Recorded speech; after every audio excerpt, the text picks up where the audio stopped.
Sinfdoshlar degan gruppa, sizlarda ham bormi haligi xotira maydonchasi bo'lib ketgan gruppa bor-ku? Hech kim yozmaydi haligi. Bari palonchi-valar, zodagonlar to'plangan gruppa. Ishi hokimnikidan ham jinday ko'proq odamlar bitta gruppaga to'planib qoladi-yu. Hech kim yozishi, hali reklama tashab turadigan bot ham oxiri ukalar to'g'risi ba'zi blogerlar uyatmasa ham men uyatyapman, faqat reklama tashargan u bu narsa deb turinglar deb yozadi-yu oxiri. O'ttashi gruppa, u gruppa ochilayotganda ahil bo'lamiz, inoq bo'lamiz, hech qachon tarqalmaymiz, mana shu deb bir-birimizdan xabar olib turamiz deb ochilgan. Asldan keyin eski gruppa sotadiganlarga 3 marta sotdik gruppa, itam bilgan yo'q, to'g'risi.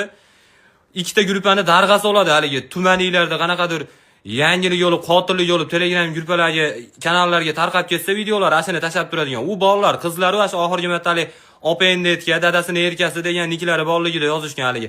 O'zbekiston aholisiga Saturn deganda sayyora hayolga keladigan paytlar bor. Ozodbek Nazarbekov qo'shiq aytib yurgan paytlar, aslida yozilgan.